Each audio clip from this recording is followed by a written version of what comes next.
Welcome to Boring History at Sleep.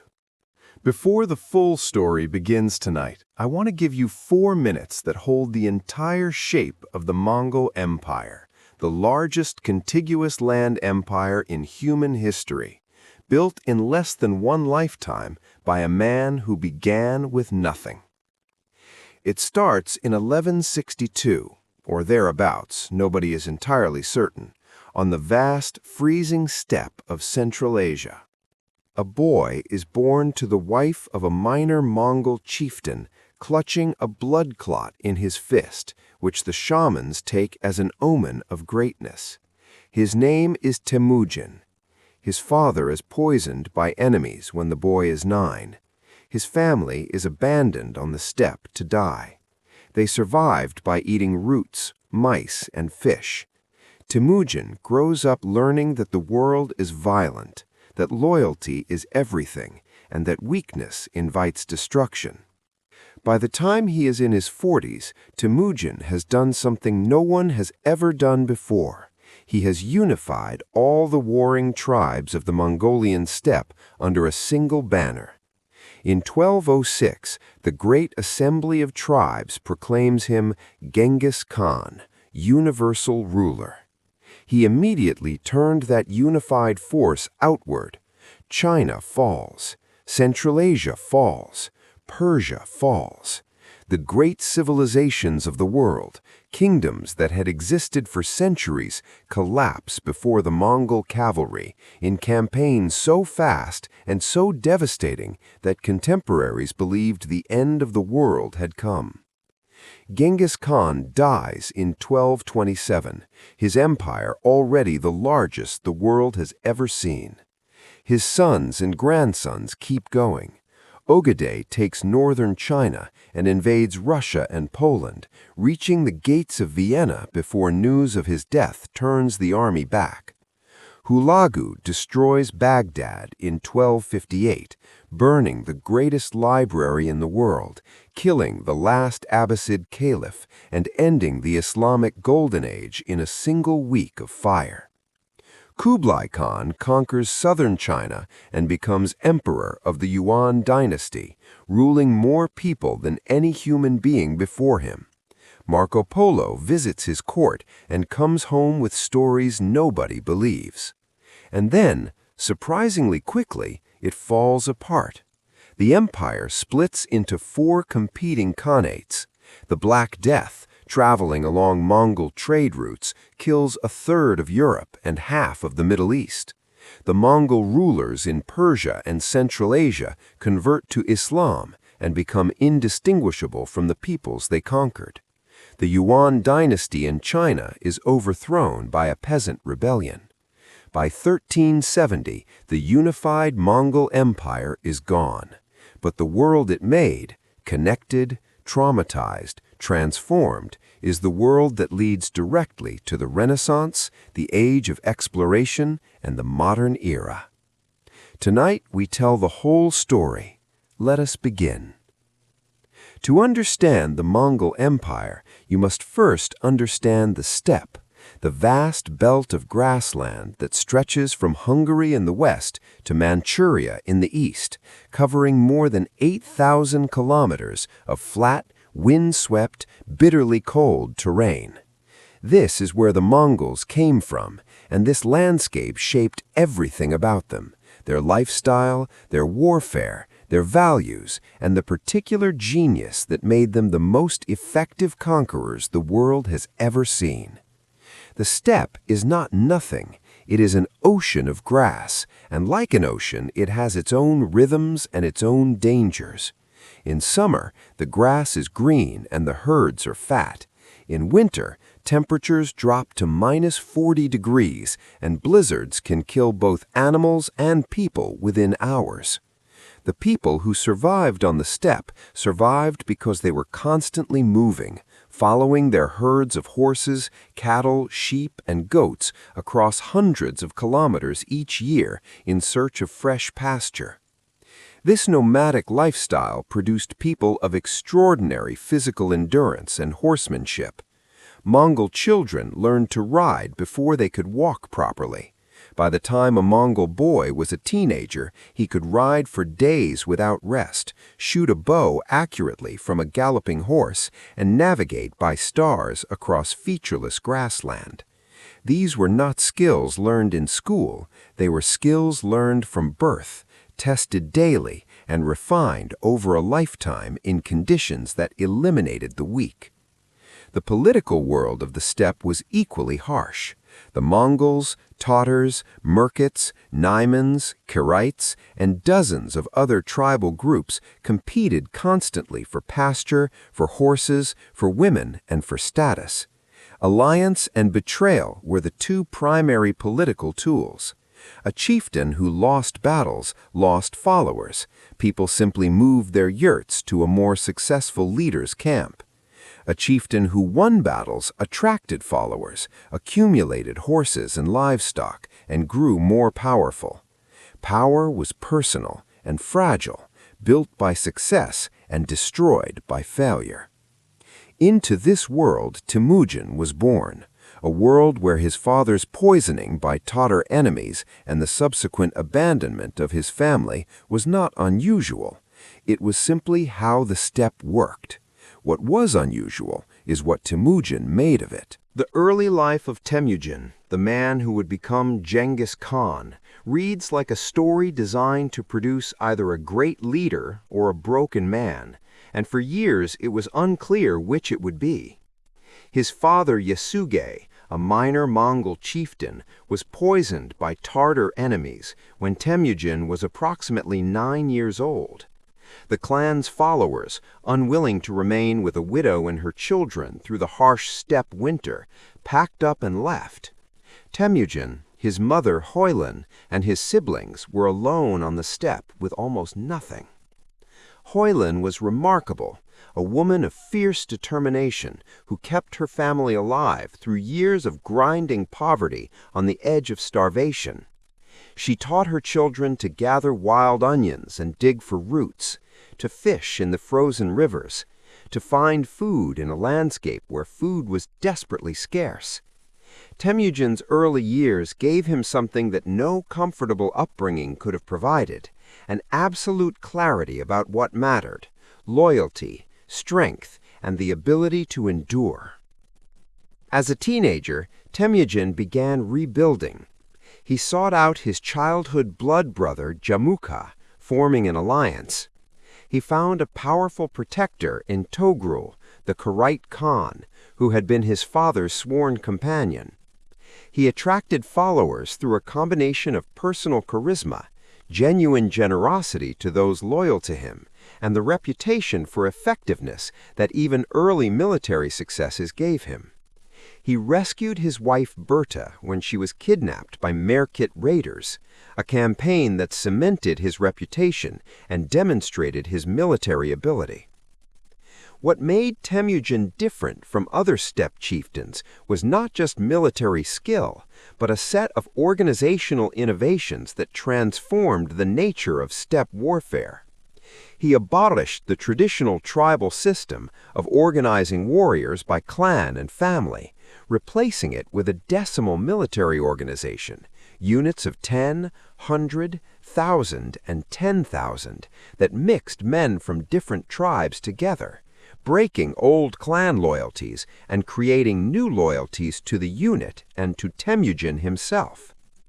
He created a personal guard, the Keshig, of elite warriors who were simultaneously his bodyguard, his court, and the training ground for future commanders.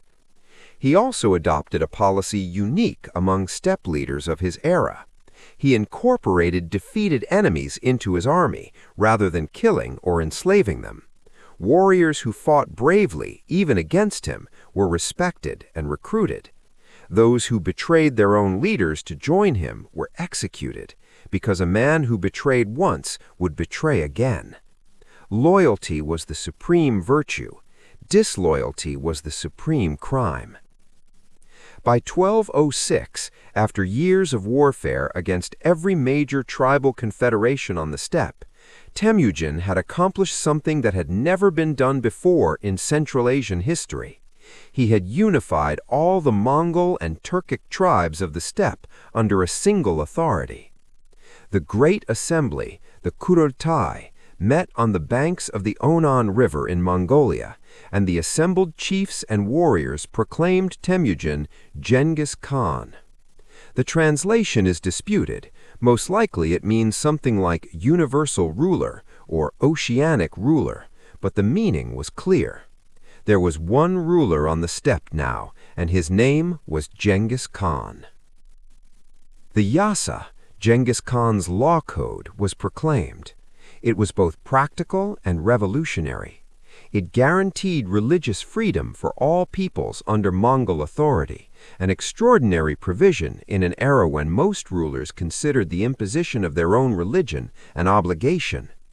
It made the theft of animals, the economic lifeblood of steppe society, a capital offense. It required absolute military obedience, outlawed the kidnapping of women, and established rules for the division of plunder. It also established meritocracy as the organizing principle of the Mongol state. Commanders were chosen for ability, not for birth. A slave could rise to general if he was capable enough. Several did. Genghis Khan also created something unusual for a society without a writing tradition. He commissioned a script for the Mongolian language, adapted from the Uyghur script, and began keeping administrative records. The Secret History of the Mongols, written sometime after his death, is the primary source for the early part of his life and reads with the narrative intensity of an epic poem. It is the only medieval Mongolian literary text to survive, and it is extraordinary. The unified Mongol nation was now the most formidable military force in the world. The Mongol cavalry, every warrior a horseman, every horseman an archer, armies that could cover 100 miles a day and sustain themselves from their horses' milk and blood during long campaigns, was about to be turned on the settled civilizations that surrounded the steppe. Those civilizations would not know what hit them until it was too late. Genghis Khan was approximately 44 years old in 1206. He had perhaps 20 years left to live.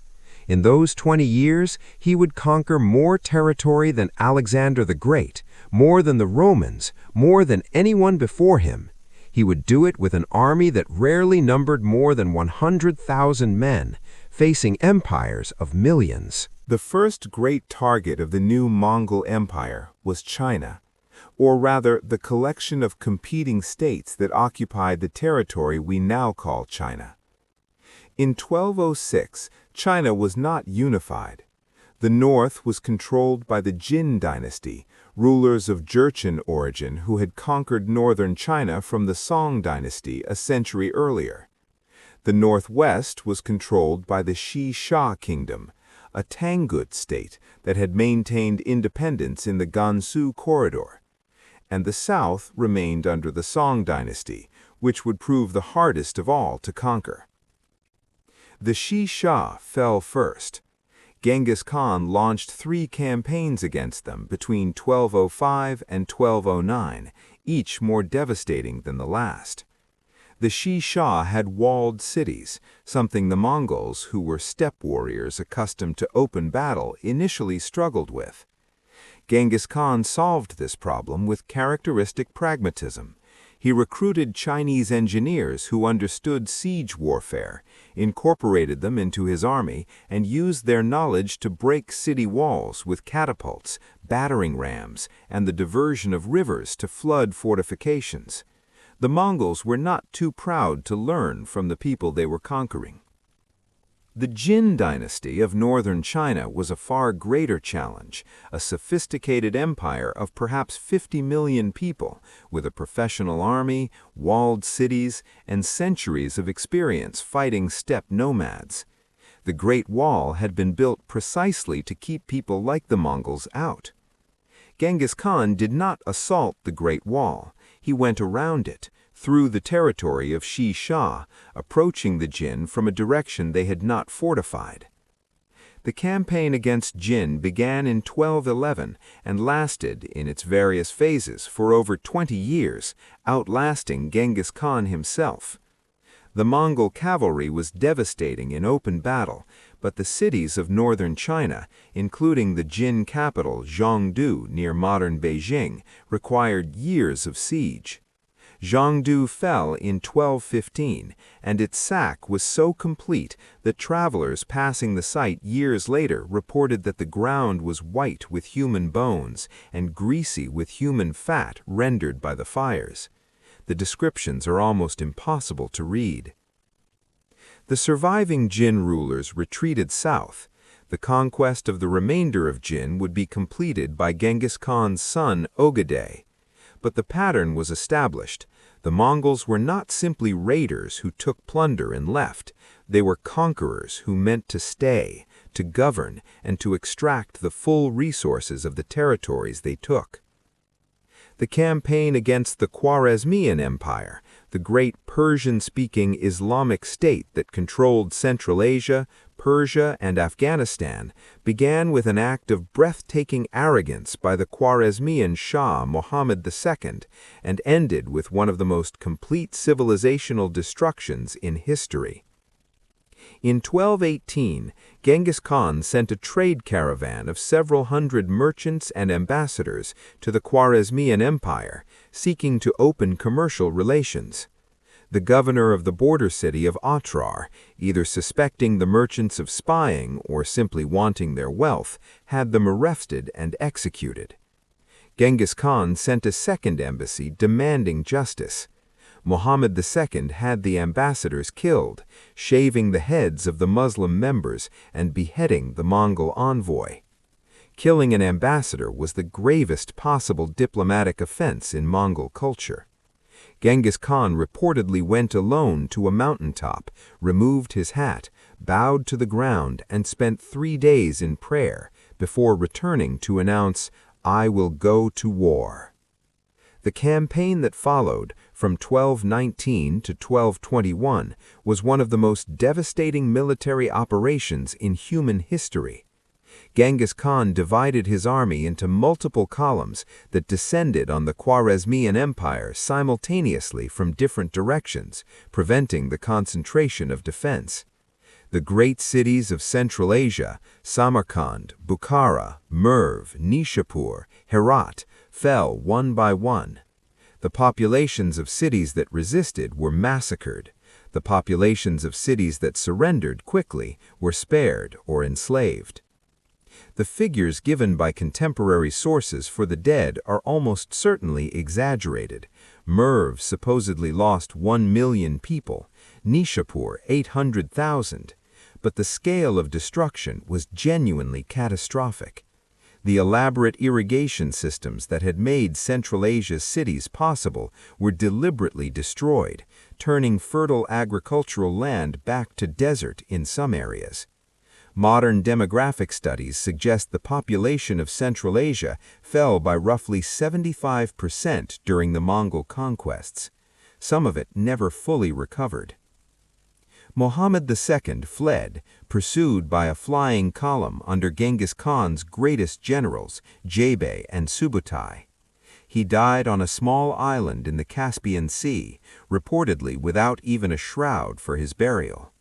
His son Jalal ad-Din fought on heroically, defeating a Mongol force at the Battle of Parwan, the only significant Mongol. While Genghis Khan was destroying the Khwarezmian heartland, he had sent 2 of his finest generals, Subutai and Jebei, on what became the most extraordinary cavalry reconnaissance in military history, a 3-year, 20,000-kilometer raid through Persia, the Caucasus, Russia, and Ukraine that gave the Mongols intelligence about the entire Western world they would later conquer. Subutai was arguably the greatest military commander of the medieval world, a man of reindeer people origin who had risen through the Mongol system entirely on merit, who could not ride a horse in his later years due to his weight, but was carried in a cart to his campaigns, and whose understanding of strategy, logistics, and psychology was without parallel. He served 4 khans over the course of his career, won more than 65 pitched battles, and conquered more territory than any other general in history. He is almost unknown in the Western world, which is a significant gap in the popular understanding of medieval history. Subutai and Jebe swept through Azerbaijan and Georgia, defeating the Georgian army, which was considered one of the finest in the region. They pushed through the Caucasus passes into the steppe north of the Black Sea, where they encountered the Cumans, Turkic nomads who were neighbors and frequent enemies of the Russian principalities. The Cumans appealed to their Russian neighbors for help. A combined Russian-Cuman army of perhaps 80,000 men marched out to meet the Mongols. At the Battle of the Kulka River in 1223, Subutai feigned retreat for 9 days, drawing the Russian-Cuman army deeper into the steppe, stretching their supply lines, separating the cautious from the overconfident, and then turned and destroyed them.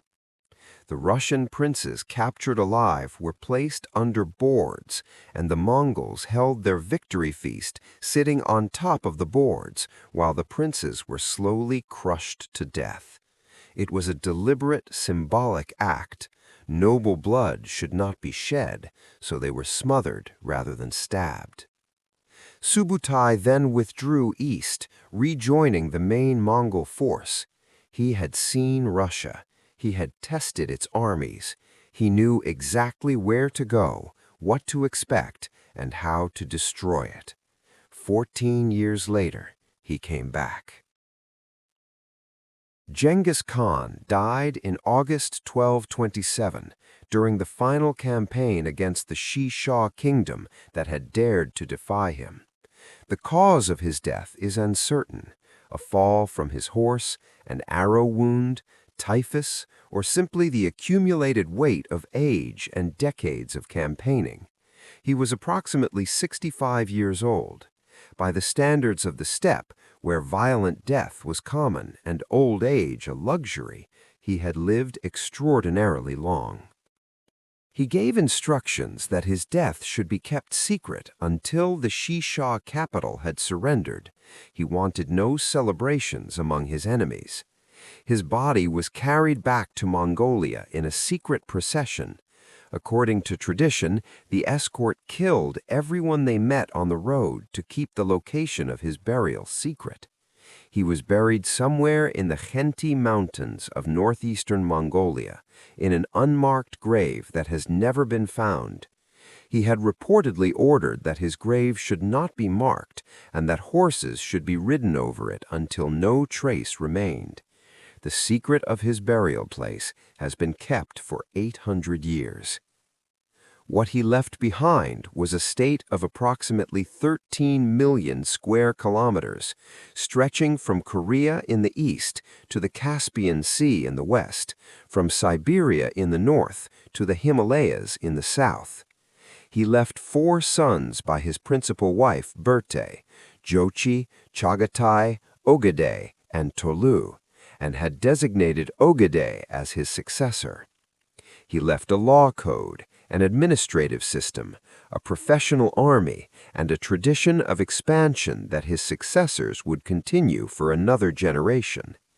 He also left a body count that modern historians estimate at somewhere between 30 and 40 million people, perhaps 10% of the world's total population at the time.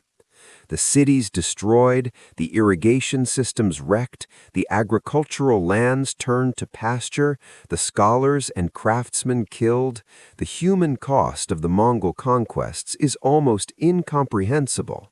And yet, among the Mongols themselves, and among the peoples who eventually came to benefit from the Pax Mongolica, the Mongol peace that connected East and West for the first time, he is remembered as a lawgiver, an organizer, and the man who united the world. In Mongolia today, Genghis Khan is the founding father of the nation. His face is on the currency, his name is on the airport, his statue dominates the central square of the capital.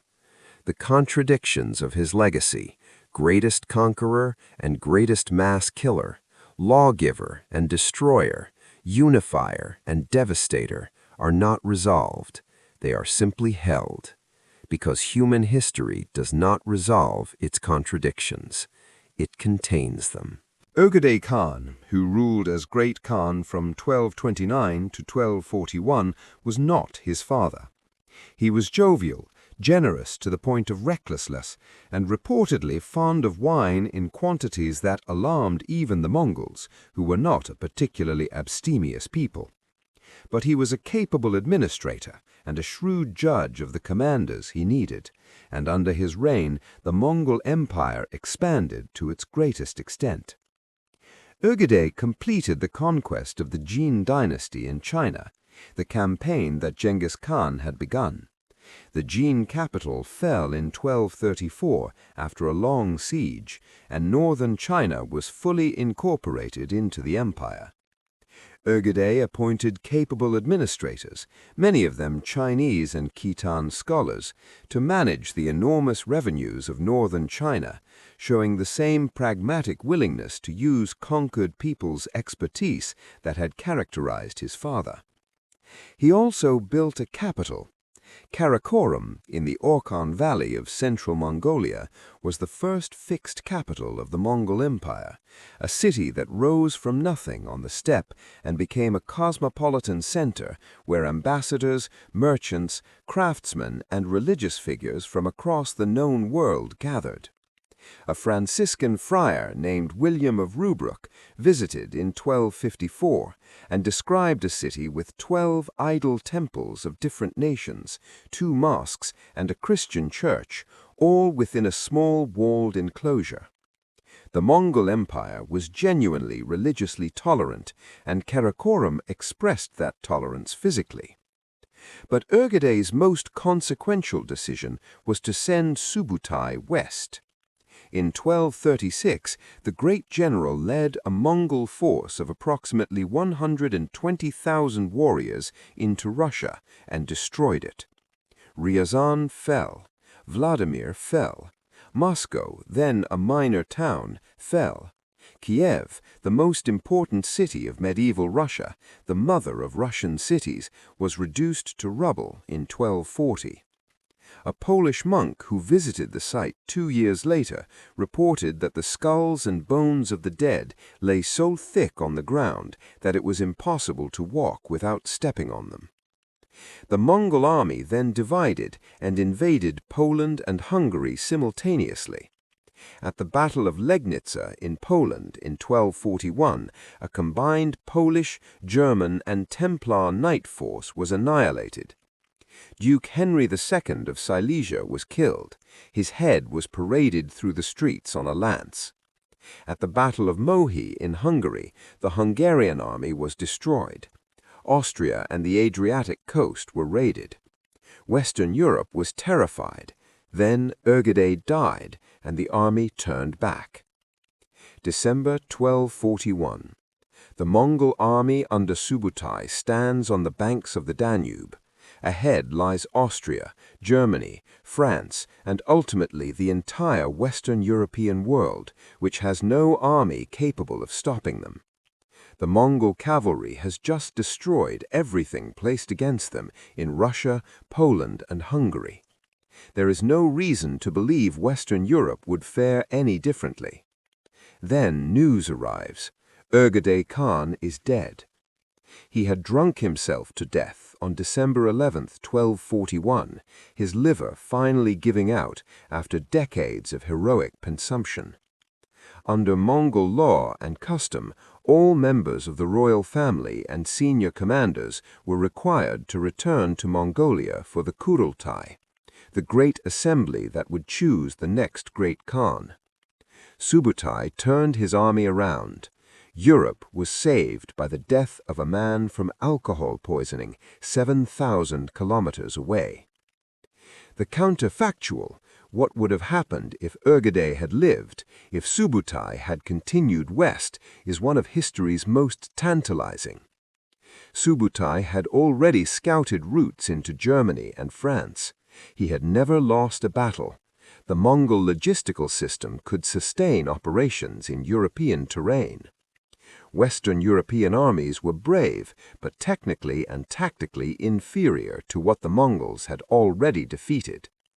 It seems likely that at least France and Germany would have fallen, as Russia and Poland had fallen.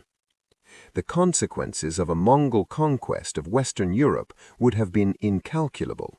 No Renaissance, no Reformation, no age of exploration in the form we know them, no American civilization built on European foundations.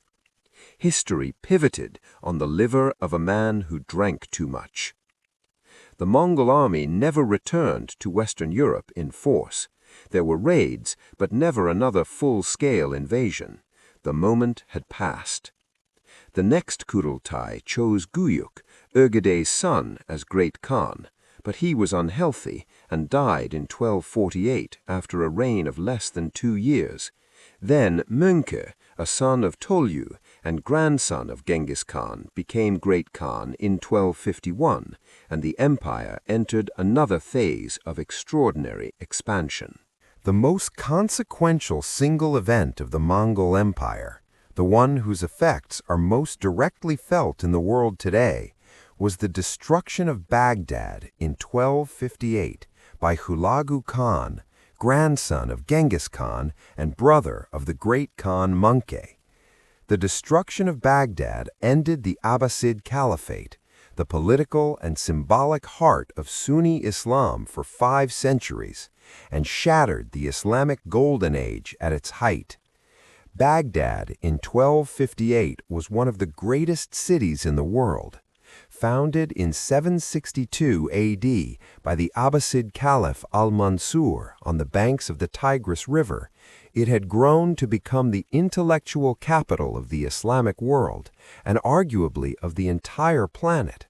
Its house of wisdom, Bait al-Hikmah, was the greatest research institution on earth, where scholars translated Greek philosophical and scientific texts into Arabic, built on them, and produced original work in mathematics, astronomy, medicine, optics, and philosophy that would not be surpassed for centuries. Al-Khwarizmi developed algebra in Baghdad. Ibn al-Haytham developed optics. Al-Biruni made discoveries in physics and anthropology. The library contained over 400,000 manuscripts. Hulagu Khan arrived with a force of approximately 120,000 men and demanded the Caliph al-Mustasim's submission. The Caliph, politically weak, badly advised, and apparently unable to comprehend the scale of the threat, refused. Hulagu besieged the city. After 12 days, Baghdad fell on February 13, 1258. What followed was a week of almost unimaginable destruction. The population of Baghdad, estimated at between 300,000 and 1 million people, was massacred. The Caliph al-Mustasim was reportedly rolled in a carpet and trampled to death by horses. Noble blood should not touch the ground. The palaces and mosques and libraries were burned. The contents of the House of Wisdom were thrown into the Tigris River. The water ran black with ink, the story goes, for days. The irrigation systems of Mesopotamia, the canals that had made the Tigris-Euphrates Valley one of the most productive agricultural regions in the world since the time of Sumer, were deliberately destroyed. They were never fully repaired. The psychological impact across the Islamic world was shattering. The Caliph was dead. The city of Islam was ashes. The scholars were gone. A civilization that had been the most intellectually productive on earth for 4 centuries was suddenly, violently ended. The Islamic world never fully recovered the intellectual vitality of the Abbasid Golden Age. After Baghdad, the Mongol advance into the Islamic world seemed unstoppable. Damascus fell, Aleppo fell. The Crusader states of the Holy Land, so terrified of the Mongols that some of them actually negotiated temporary accommodations with them, watched in horrified fascination as the greatest power in the Islamic world crumbled. Hulagu was preparing to advance into Egypt, which would have given the Mongols control of the entire Middle East.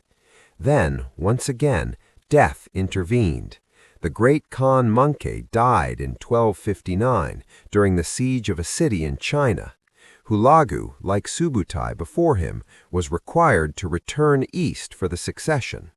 He left a reduced force in Syria under his general Kitbuka, a Nestorian Christian, which tells you something about the religious diversity of the Mongol military, and withdrew. The Mamluks of Egypt, a military caste of slave soldiers who had recently seized power from the Ayyubid dynasty and whose sultan was a formidable general named Qutuz, saw their opportunity. They marched north through the Sinai. At the Battle of Ain Jalut, the spring of Goliath, near the biblical site of the David and Goliath story in modern Israel, on September 3, 1260, the Mamluk army met the Mongol force and defeated it. Kitbuka was captured and executed. Ain Jalut was the first significant Mongol defeat in open battle since the very beginning of Genghis Khan's campaigns. It was not the last. The Mamluks defeated the Mongol forces in Syria 3 more times over the following decades, permanently halting the Mongol advance into North Africa and the Western Islamic world. Egypt survived. North Africa survived. And from Egypt, the Mamluk sultans would eventually carry the reconquest of Syria, maintaining the flame of Sunni Islamic political power at a moment when it seemed completely extinguished. The Mongol failure against the Mamluks is one of the great what-ifs of history. A Mongol conquest of Egypt would have meant control of the entire eastern Mediterranean, including the Holy Land, which the Crusaders had been fighting over for 2 centuries.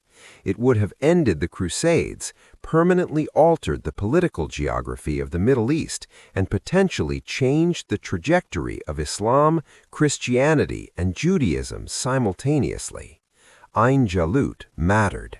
Kublai Khan, grandson of Genghis Khan, brother of Möngke, and the man who completed the conquest of China, was the most powerful ruler on earth during his reign from 1260 to 1294. He ruled more people than any human being who had lived before him. He was also, by the end of his reign, as much Chinese emperor as Mongol Khan, a figure who illustrates perfectly the great tension at the heart of the Mongol Empire. The more they conquered, the more they were conquered by the cultures they absorbed. Kublai inherited the eastern portion of the empire, China and Mongolia, after a brief civil war with his brother Arik Boka, who represented the traditionalist Mongol faction that wanted to maintain the nomadic lifestyle and not become absorbed into Chinese court culture. Kublai won the war, but the tension it represented never entirely went away. For the rest of the Mongol Empire's history, there would be a conflict between those who wanted to maintain Mongol identity and those who adapted to the cultures they ruled. Kublai moved the Mongol capital from Karakoram to Khanbalik, the great capital near modern Beijing, in 1264, a symbolic statement that the center of gravity had shifted permanently to China. He adopted the Chinese imperial title of emperor and founded the Yuan Dynasty in 1271, presenting himself not just as a Mongol conqueror, but as a legitimate Chinese emperor in the tradition of the Han and Tang dynasties before him. He commissioned enormous public works, granaries, canals, roads. He extended the Grand Canal to connect Khanbalik to the Yangtze River system. The conquest of southern China, the Song dynasty, which had been the wealthiest and most sophisticated state in the world, with paper money, gunpowder weapons, and a navy of thousands of ships, took until 1279. The final battle was the naval battle of Yamen, in which the last Song loyalists were annihilated. The last Song emperor, a child of 7, was held by a loyal official who jumped into the sea with him rather than surrender. The Song dynasty was over. Marco Polo arrived at Kublai's court around 1275 and stayed for 17 years. His account of Khanbalik, a city of marble palaces, paper money, coal heating, and a postal system so efficient that messages could travel thousands of kilometers in days, was so far beyond the European experience of his time that most of his contemporaries believed he was lying or fantasizing. He was not. Marco Polo's account of his time in Kublai Khan's court is one of the most important travel documents in history, not because everything in it is accurate, but because it opened the European imagination to the reality of a world vastly larger, richer, and more sophisticated than anything Europeans had previously conceived. It is the document that made Christopher Columbus sail west looking for Cathay 200 years later. Marco Polo was a Venetian merchant who traveled east with his father Niccolo and uncle Maffeo, both experienced traders who had already visited Kublai's court once before. The journey took 3.5 years.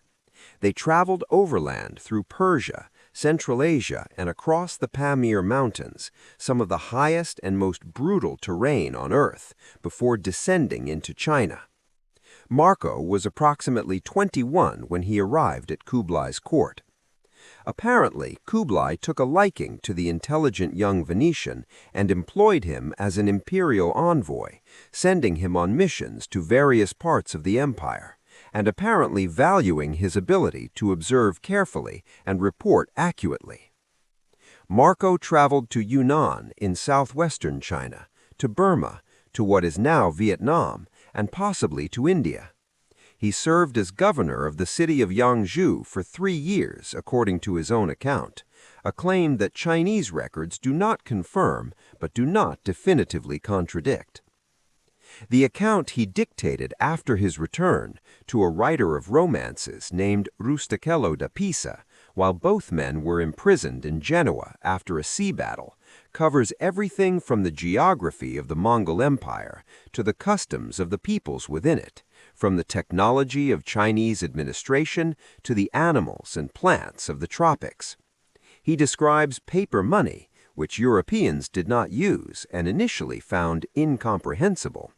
He describes coal, black stones that burn.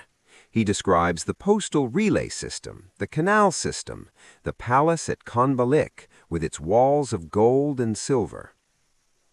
His book circulated widely in manuscript form across Europe and was Kublai Khan's reign was not without its catastrophic failures, and those failures are as instructive as his successes. The most famous are the 2 attempted invasions of Japan, which ended in disaster and introduced the word kamikaze, divine wind, into history. Japan had refused to submit to Mongol demands for tribute, sending back Kublai's ambassadors without a reply and executing a subsequent embassy. Kublai, who had not encountered significant military resistance since the final Song campaigns, was not accustomed to being ignored. He assembled a fleet of 900 ships and 30,000 Korean and Mongol soldiers for the first invasion in 1274. The invasion initially went well. The Mongol forces landed in Hakata Bay in Kyushu and pushed the Japanese defenders back. But a storm struck the fleet that night, destroying up to 200 ships and forcing the invasion force to withdraw. The Japanese interpreted the storm as divine intervention, the gods protecting their island.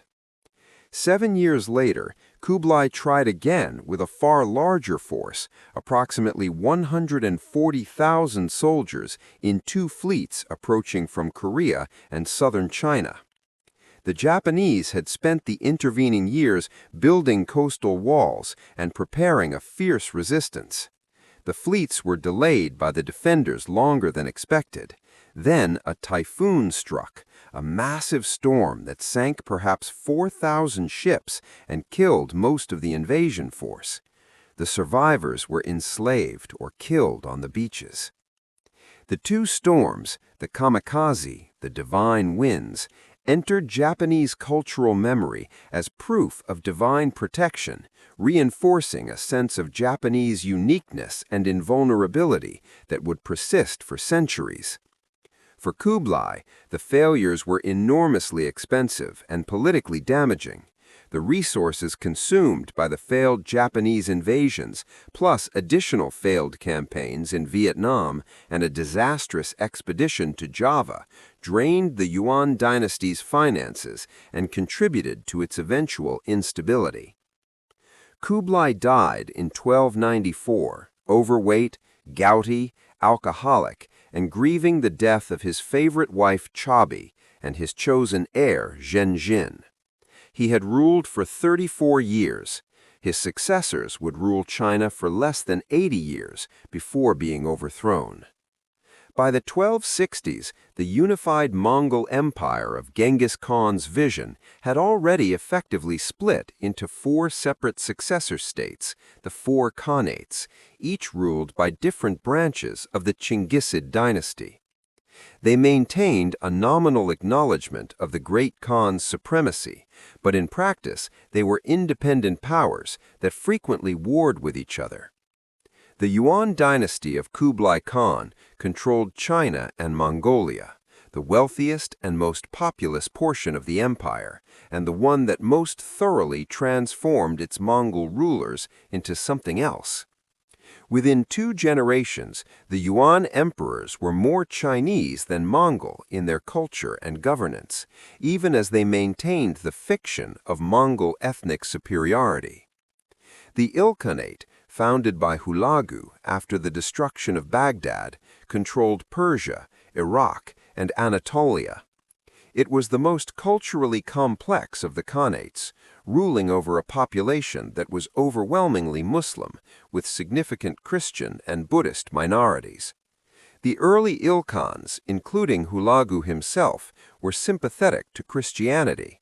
Hulagu's principal wife was a Nestorian Christian, and he maintained close relations with the Crusader states.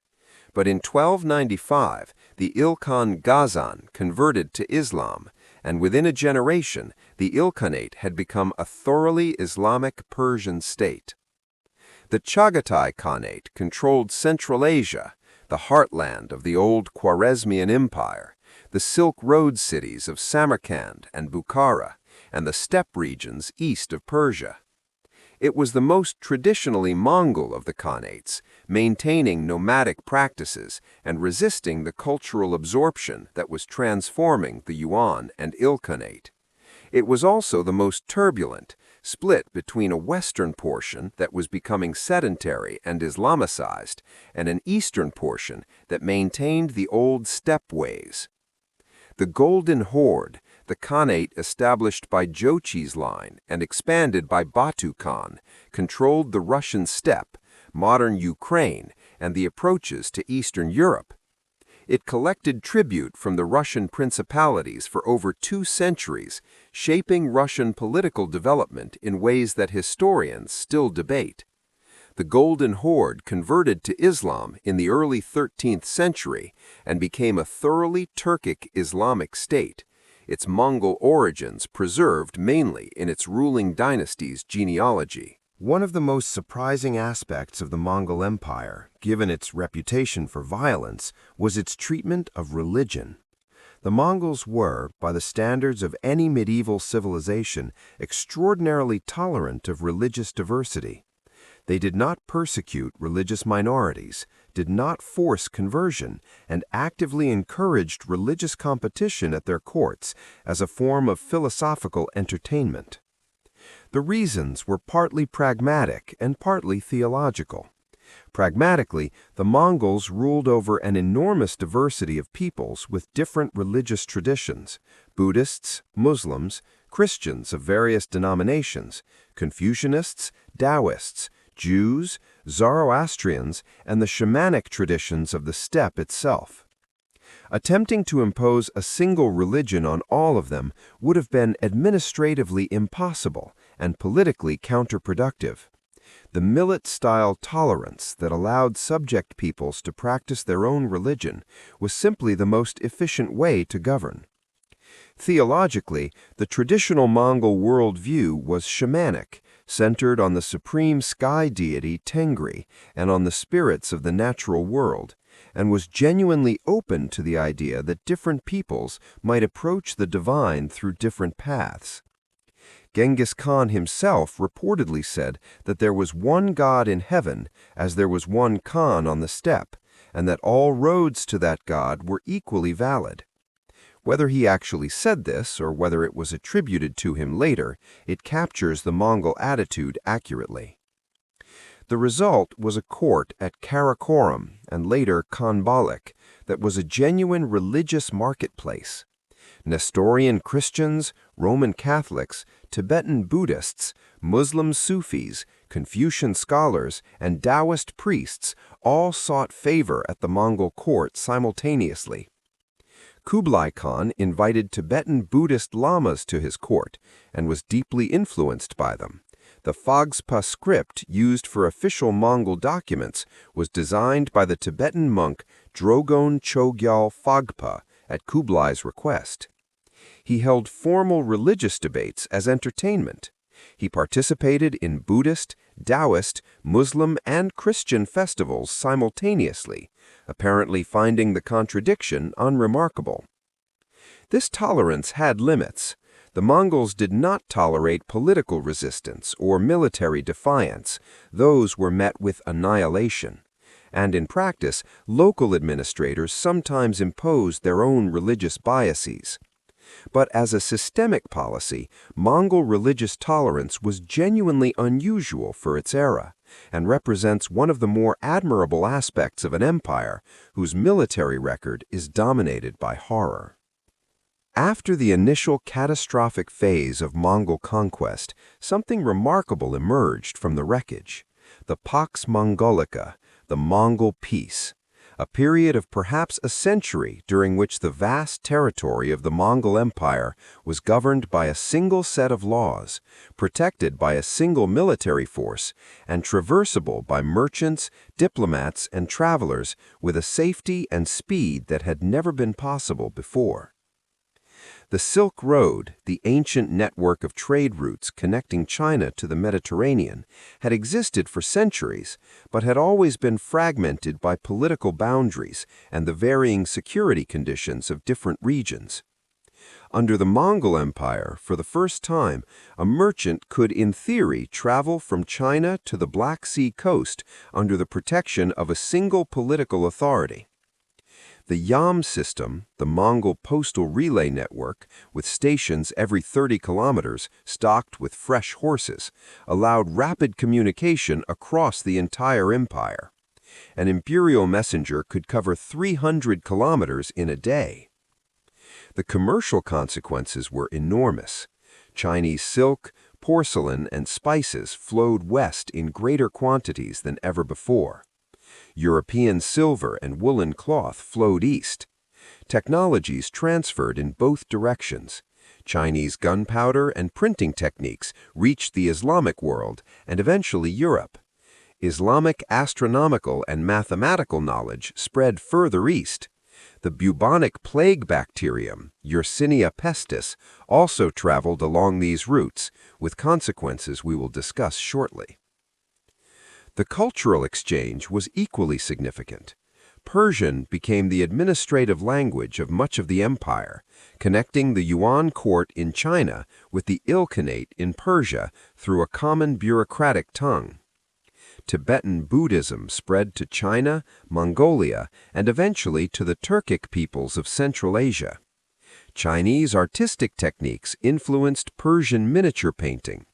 Persian literary forms influenced Mongolian court culture. Travelers during the Pax Mongolica left accounts of astonishing journeys. The Moroccan scholar Ibn Battuta, the greatest medieval traveler who covered more distance than Marco Polo, visited the Golden Horde, the Ilkhanate, and eventually the remnants of the Mongol world in a lifetime of extraordinary travel.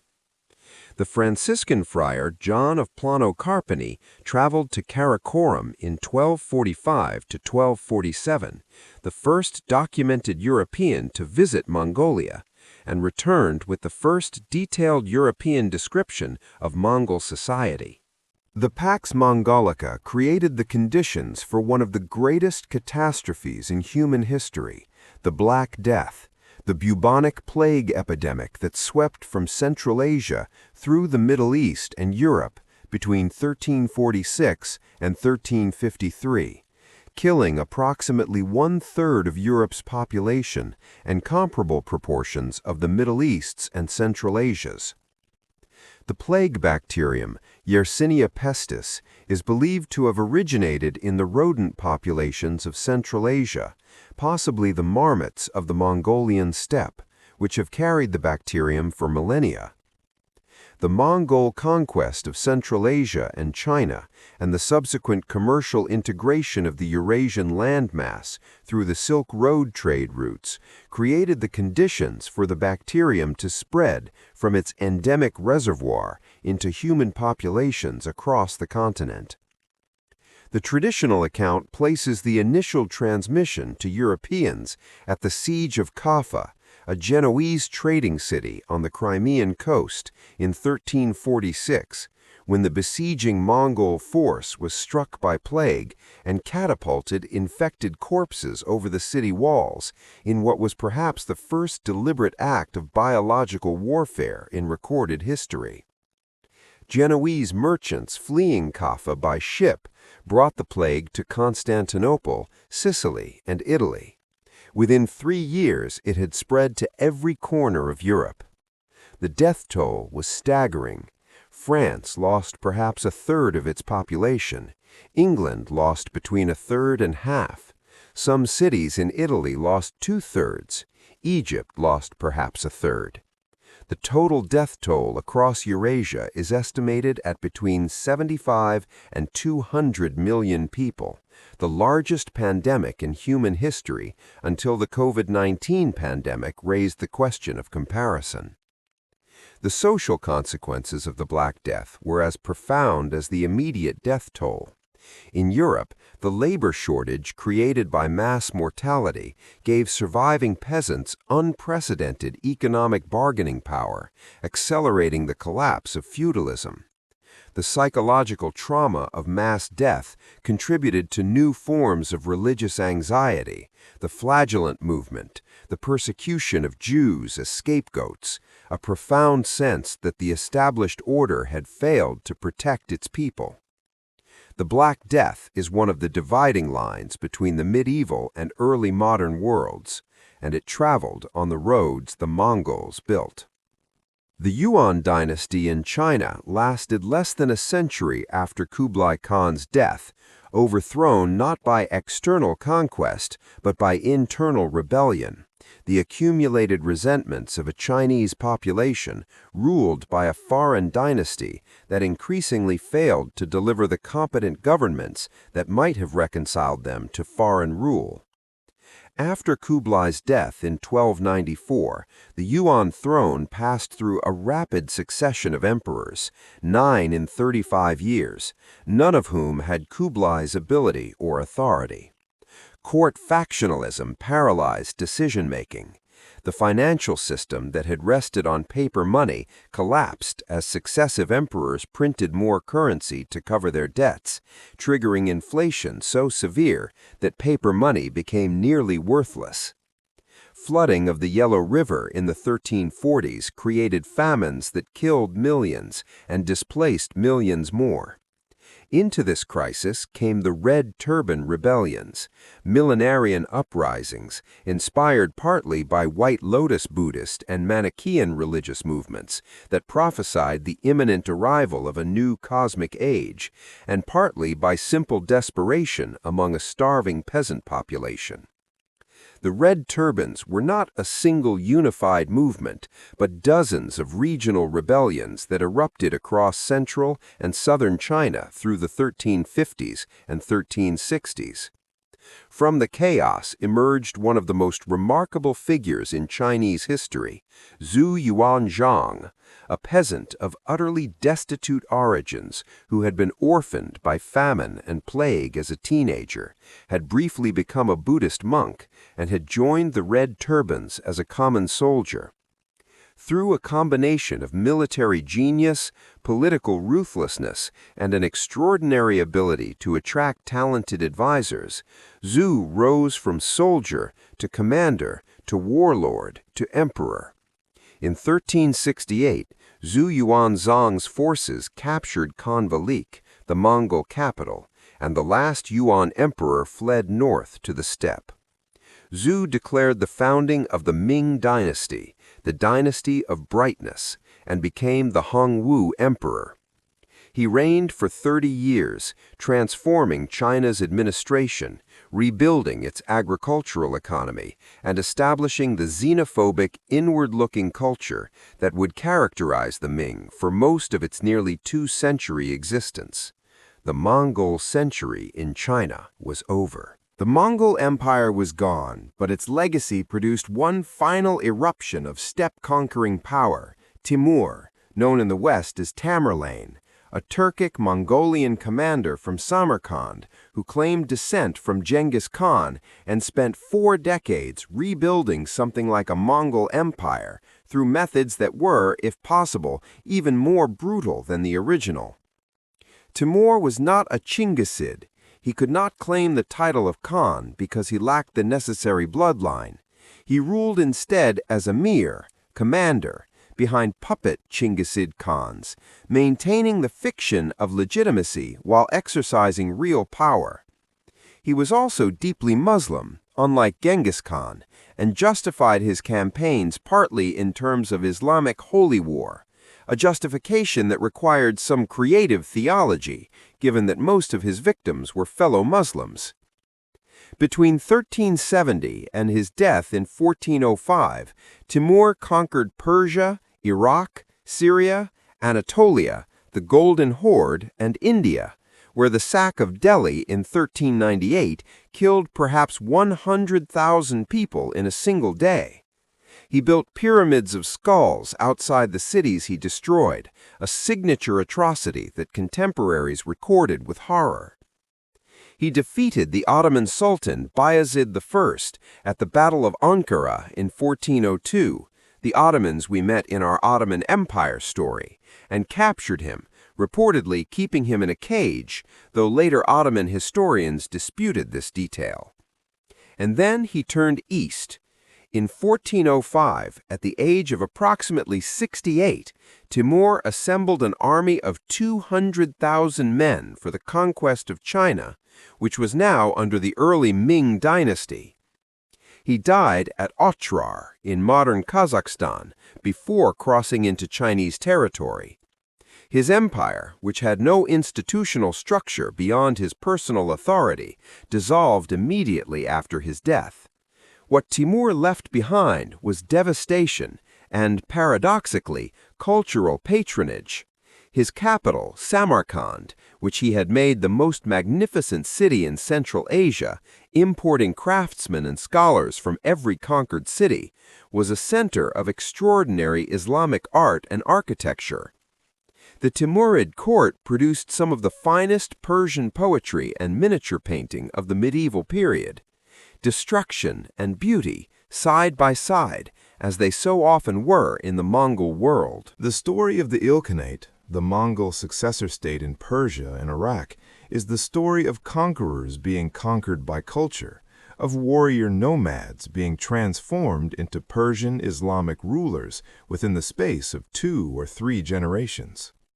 Hulagu Khan, the destroyer of Baghdad, was paradoxically one of the more culturally sophisticated of the later Mongol rulers. His principal wife, Dokuz Khatun, was a Nestorian Christian who used her influence to protect Christian communities and church buildings during the destruction that accompanied the campaigns in the Middle East. Hulagu himself was Buddhist. His court at Marageh in northwestern Iran became a center of intellectual activity.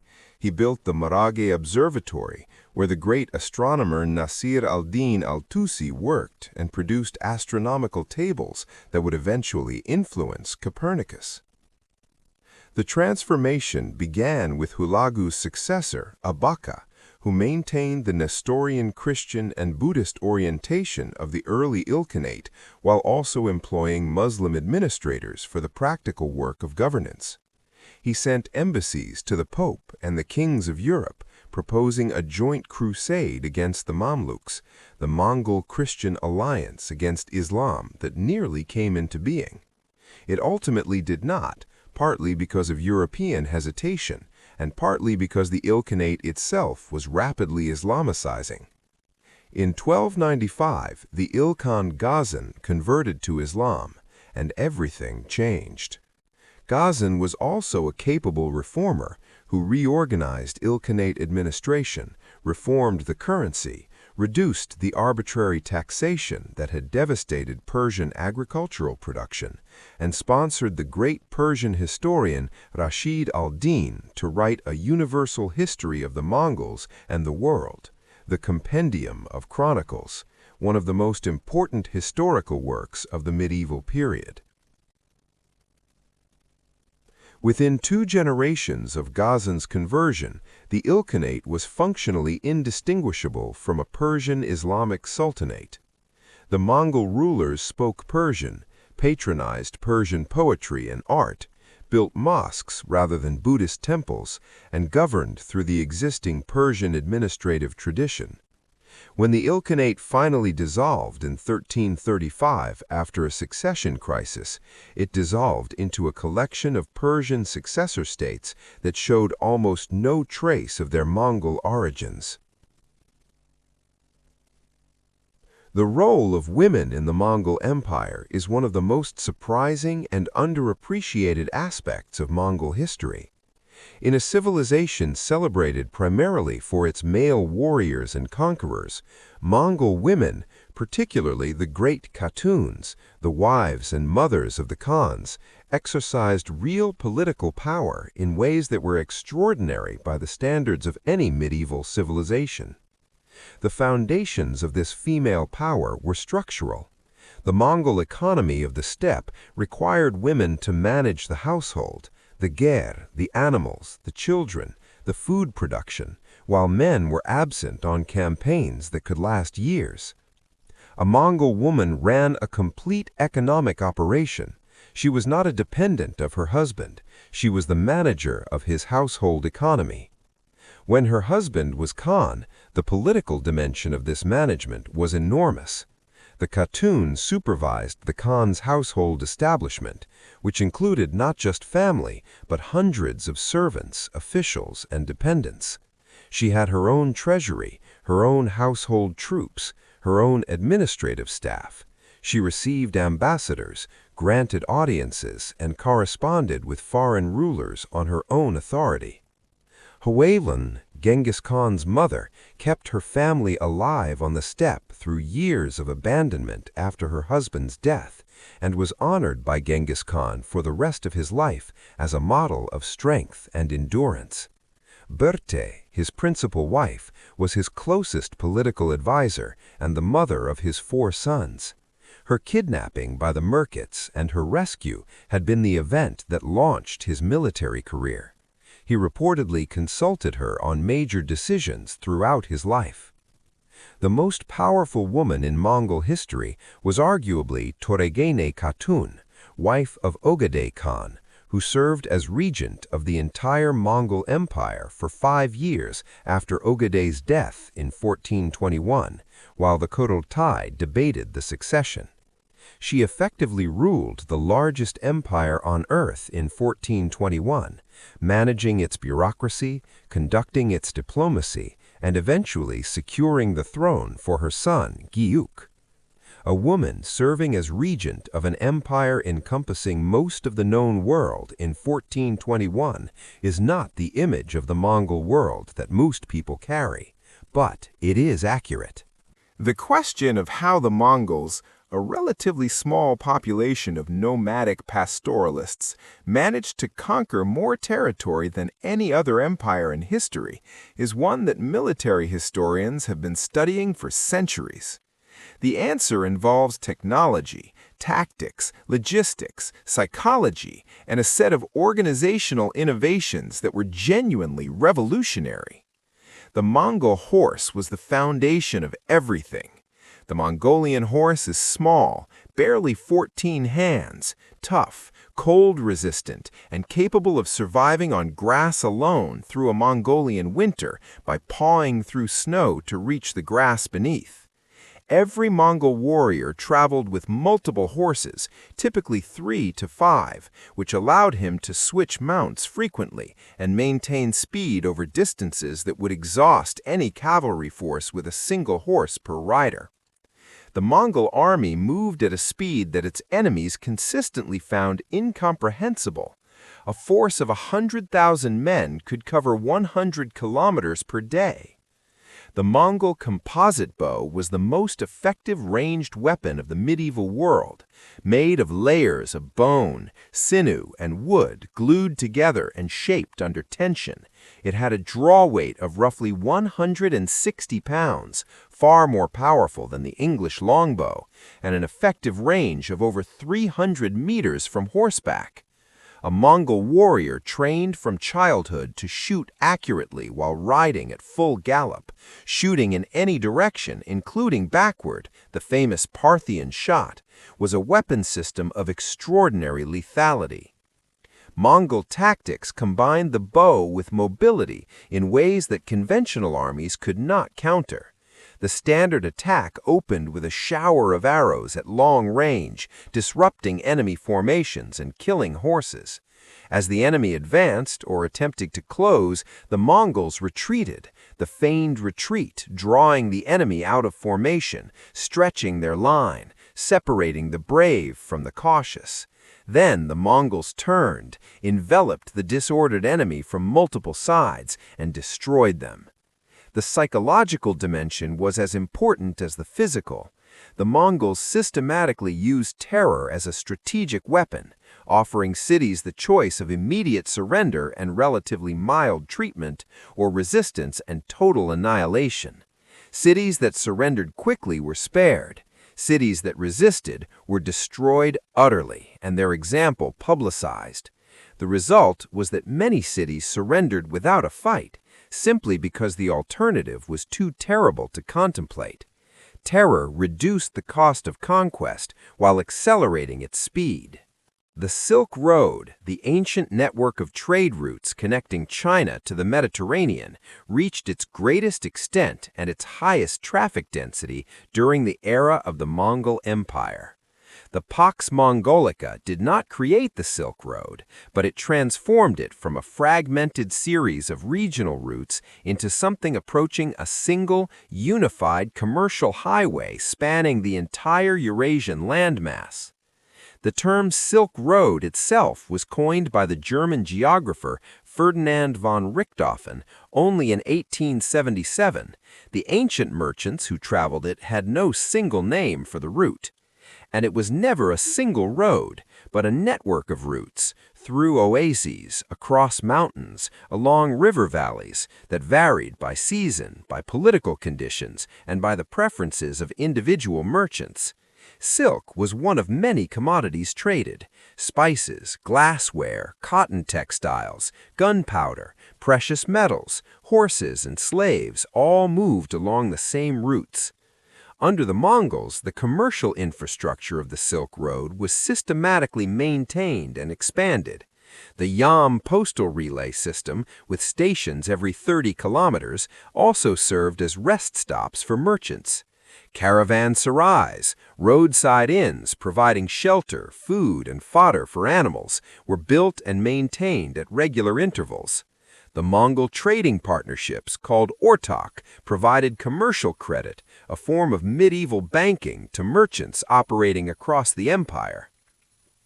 The commodities that flowed west along the Silk Road during the Mongol period had profound effects on European society.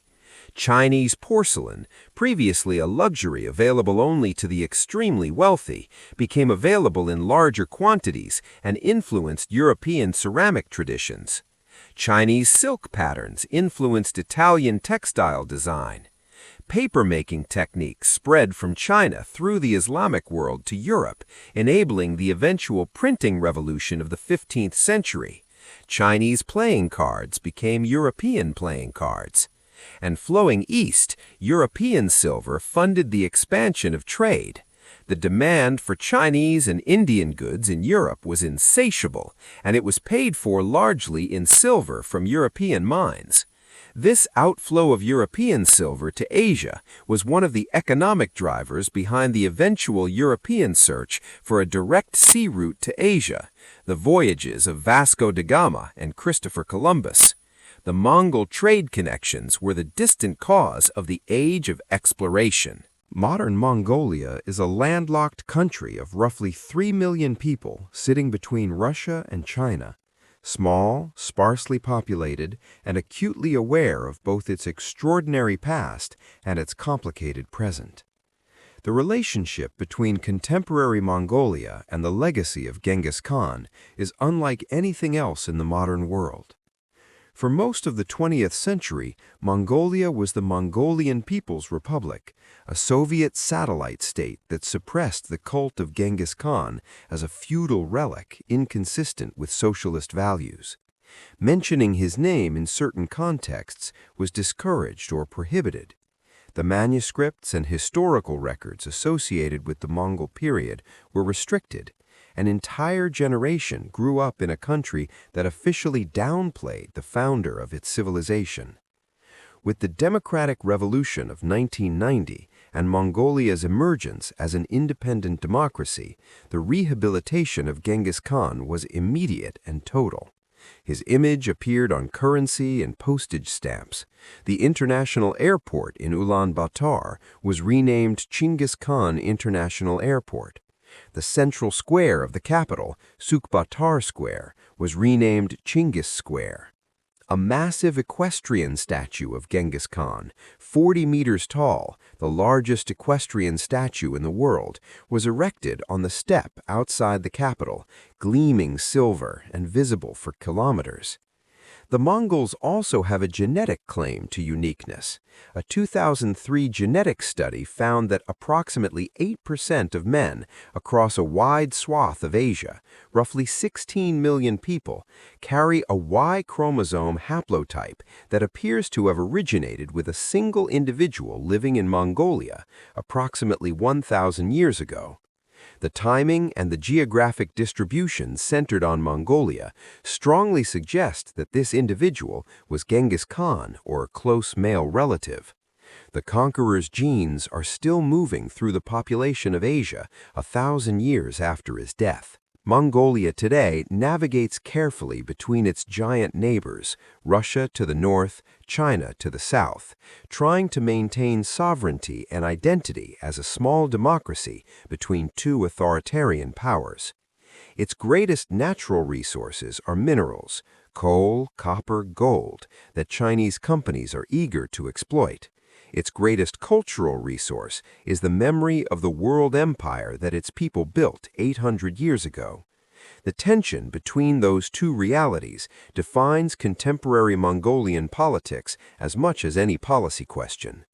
We have traveled an enormous distance tonight, From the freezing steppe of 12th century Mongolia, through the conquests of Genghis Khan and his successors, through the destruction of Baghdad and the invasion of Europe, through the Pax Mongolica and the Black Death, through the fall of the Yuan Dynasty and the last eruption of steppe power under Timur, to the modern Mongolia that carries the Khan's face on its currency and his genes in its people. What does the Mongol story mean?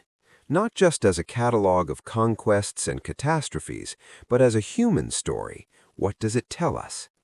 It tells us something profound about the relationship between the margins and the center of civilization.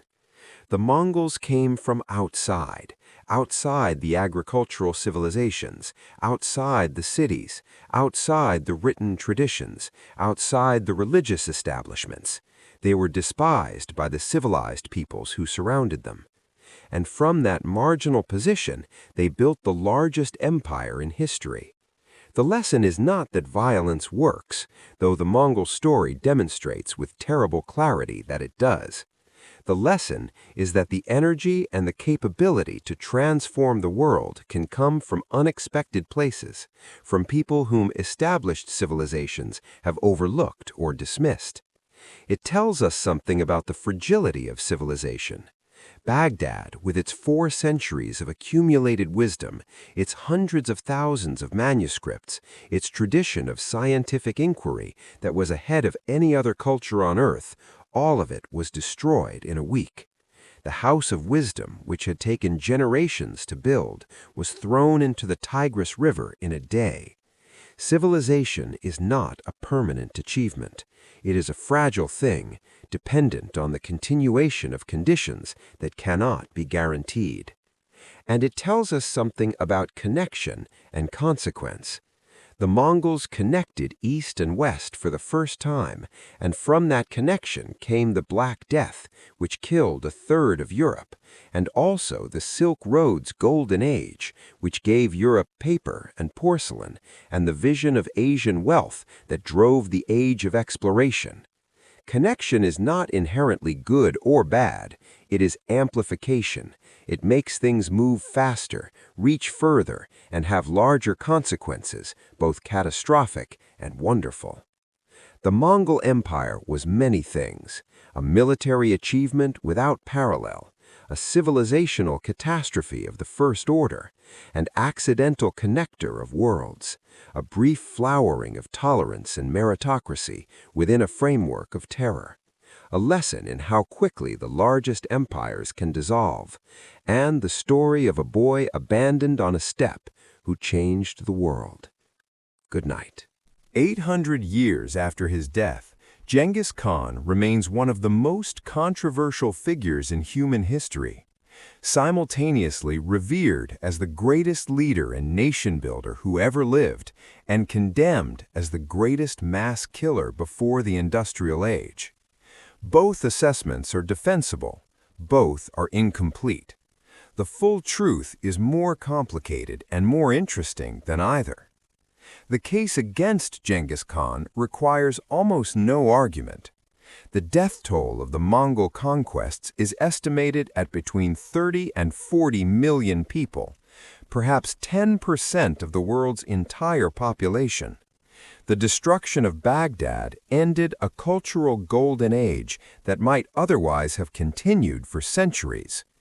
The devastation of Central Asian irrigation systems turned productive agricultural land to desert in ways that some regions have never fully recovered from.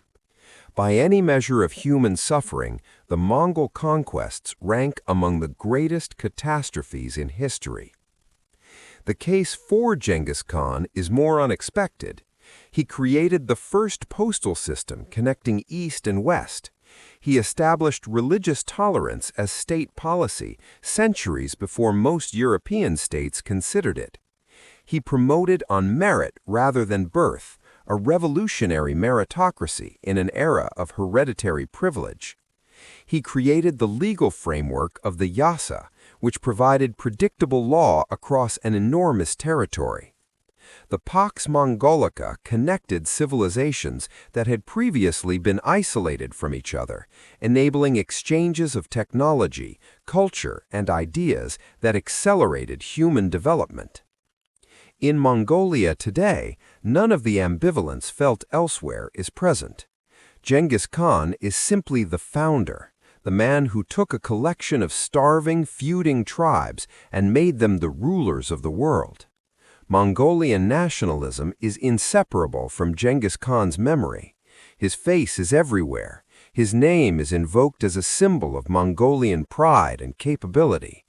The suffering of other peoples during his conquests is acknowledged, but does not dominate the Mongolian understanding of his significance. Perhaps the most honest thing to say about Genghis Khan is that he was a force of nature, as impossible to morally evaluate as an earthquake or a volcanic eruption, yet clearly a human being with human motivations, human loyalties, and human genius. He was shaped by his environment in ways he did not choose, and he shaped the world in ways that still reverberate. Whether that makes him great depends entirely on who is asking the question and what happened to their ancestors 8 centuries ago. The Mongol Empire lasted, in its unified form, barely 60 years, from the proclamation of Genghis Khan in 1206 to the effective split of the empire in the 1260s. The successor khanates lasted another century or so before dissolving.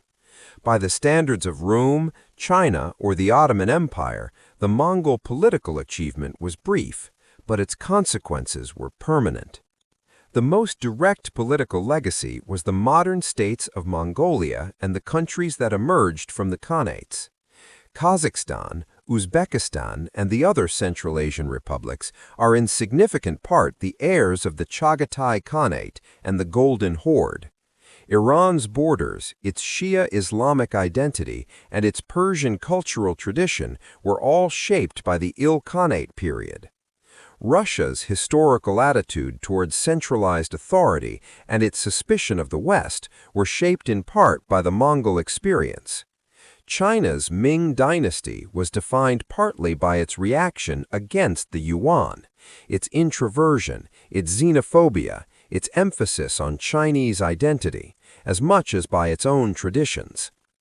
The Mongol conquests also permanently altered the demographic map of Eurasia. Central Asia, which had been predominantly settled and agriculturally sophisticated before the conquests, became more nomadic and pastoralist.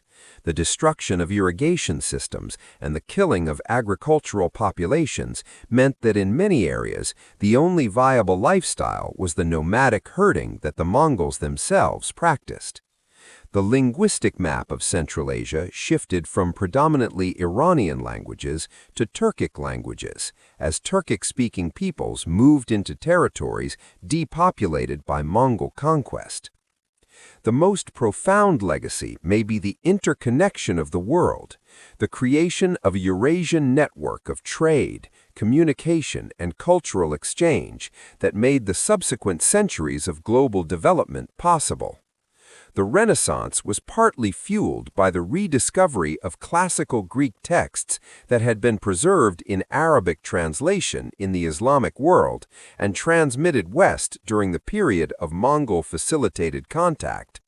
The printing press was made possible by Chinese papermaking technology that traveled west along Mongol trade routes.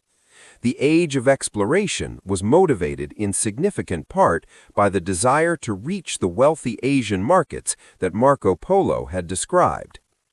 The Mongols did not intend any of this. They conquered because conquest was what they did. The cultural and commercial consequences were unintended byproducts of military and political decisions. But the world that emerged from the Mongol century was more connected, more aware of its own diversity, and more capable of rapid change than the world that had preceded it. In that sense, the Mongol Empire is one of the pivots of world history, the hinge between the medieval and the modern. And that, dear listeners, brings us to the end of the story of the Mongol Empire. From Temujin's abandoned childhood on the Mongolian steppe to the 40-meter silver statue of Genghis Khan gleaming above the modern capital of a small democracy between Russia and China. We missed things, as always. The full story of the Golden Horde's relationship with Russia deserves several more hours. The complex figure of Alexander Nevsky, the internal politics of the Horde, the eventual rise of Moscow as the successor to the Kievan tradition, the Ilkhanate's extraordinary patronage of science and art, the Maraga Observatory, the paintings of Rashid al-Din's manuscripts, the architecture of the Ilkhanid period is a story of remarkable cultural production hidden inside a narrative of conquest. The story of how the Mongol descendants in Central Asia eventually merged with the Turkic peoples to create the Uzbeks, Kazakhs, and Kyrgyz, nations with Mongol heritage but Turkic language and Islamic faith, is a story of cultural transformation across centuries. We did not tell the full story of the failed invasions of Japan, the kamikaze typhoons, the Japanese coastal defenses, the fate of the survivors washed ashore. We touched too briefly on the life of Subutai, perhaps the greatest general of the medieval world, a man who deserves his own full evening and who is almost completely unknown in the Western historical tradition, despite his achievements dwarfing those of most more famous commanders. But I hope you leave tonight with the shape of it, the extraordinary trajectory from a child clutching a blood clot on the steppe to a dynasty that ruled half the world, the terror and the tolerance, the destruction and the connection, the brevity of the empire and the permanence of its consequences. This has been Boring History at Sleep. Sleep well. The steppe is quiet tonight, and the Khan's silver statue stands watch over his people in the dark. Good night.